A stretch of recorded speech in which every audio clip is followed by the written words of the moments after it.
Hello, bienvenue dans cette vidéo. Aujourd'hui, on va voir comment vous connectez votre adresse email à Instantly ou à tous les autres outils d'ailleurs d'envoi de cold email. Moi, j'utilise Instantly, je trouve que c'est le top. Donc, on va commencer sans plus attendre. On va pas parler de Gmail ni d'Outlook parce que vraiment, je ne recommande pas d'utiliser Gmail ou Outlook pour faire du cold mailing.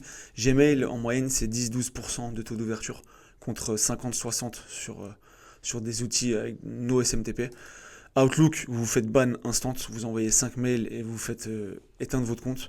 Donc vraiment les deux, ne les faites pas, d'accord. N'utilisez pas Gmail ni Outlook. Workspace et Microsoft 365, c'est les plus traditionnels, on va dire. C'est 7 balles par mois par adresse mail, c'est hyper cher. Donc je recommande pas à cause du coût. Maintenant ça fonctionne bien et c'est hyper simple à connecter. Enfin, moi je trouve que c'est plus compliqué en réalité que les SMTP quand on utilise nos SMTP. Maintenant, c'est vrai que c'est directement drivé sur Instantly, donc c'est cool, mais il y a plus d'étapes. Une fois que vous savez faire les SMTP, ça prend vraiment 2 secondes et vous pouvez vraiment en plus les upload en masse. Vous pouvez upload sans adresse email d'un coup. D'ailleurs, si vous regardez, moi j'ai par exemple 248 adresses mail sur mon panel Instantly, d'accord. Donc chacun de ces emails peut envoyer, bah là, vous voyez, 40 par jour, 20 par jour. Bref. Du coup, comment on va connecter son email typiquement avec Namecheap. Donc moi j'utilise Namecheap. J'en utilise plein des services d'adresse email pour au cas où je me fais ban ou quoi que ce soit. Bah voilà, j'ai pas tous mes œufs dans le même panier. Mais au moins, là je vais vous montrer exemple avec Namecheap. C'est le même procédé, comme je l'ai mis ici. C'est le même procédé pour tous, d'accord. Il faut juste capter le truc. Et une fois que c'est fait, vous pouvez vraiment vous amuser et upload beaucoup d'adresses email. Donc c'est ce que je recommande. Là, on va prendre l'exemple de Namecheap, d'accord. Donc on vient ici, admettons que j'aimerais ajouter anthonyseo.ch qui est un email anthonyseo.ch manage. L'email c'est anto@anthonyseo.ch, d'accord. Donc je vais connecter ça sur Instantly. Évidemment, il existe déjà de mon côté, mais c'est pour l'exemple. Donc là, on va aller ici, Any Provider, ça c'est Gmail Workspace, enfin G Suite. Office 365 ou Outlook, de nouveau, voilà, ça c'est facile ou inutile. Et nous, on va aller là, IMAP SMTP. Là, vous pouvez le faire en bulk, ça c'est le next step, mais déjà comprenez comment ça fonctionne.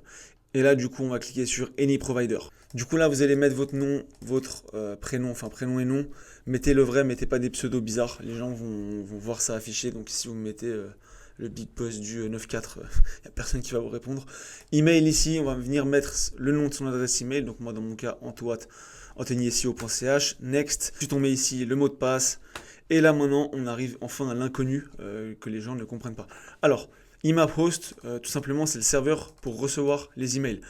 Pas de panique, c'est simple. Pour faire ça, on va mettre. Moi, je suis chez Namecheap, d'accord. J'utilise Namecheap. Donc, je vais mettre Namecheap IMAP SMTP. Voilà.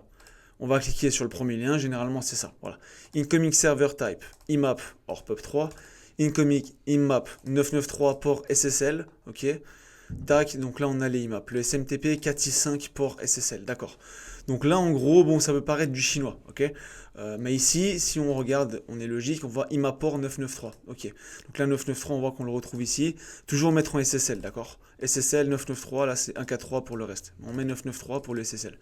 Maintenant ici on nous demande quoi? On nous demande le host. Le host il est juste ici. Ok, name server c'est mail.privatemail.com. Boum, on vient, on le met ici. C'est pas plus compliqué que ça. Sur Infomaniac, ça va être mail.infomaniac.com. Souvent, ça va être ça. Non, ça va pas toujours être le cas. Chez OVH, c'est pro3.ovh machin. Mais si je vous fais l'équivalent pour OVH, IMAP SMTP OVH, boum, on vient juste là. Qu'est-ce qu'ils vont nous dire?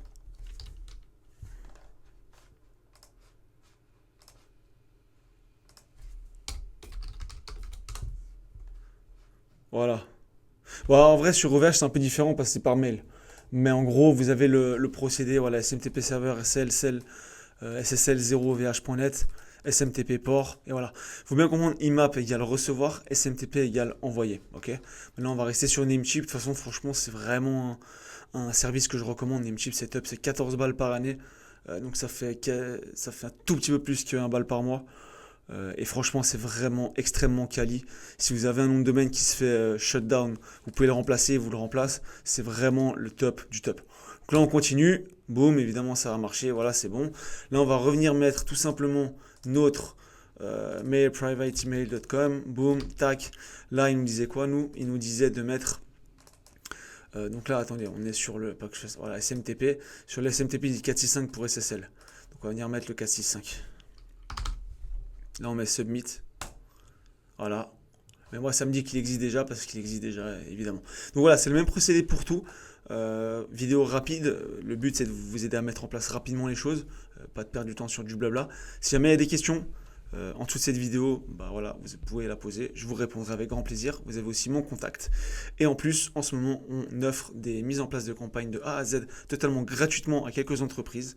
Donc si vous voulez balancer du cold mailing sans vous casser la tête, écrivez-nous. Sur ce, je vous souhaite une bonne journée ou une bonne soirée. Allez, ciao.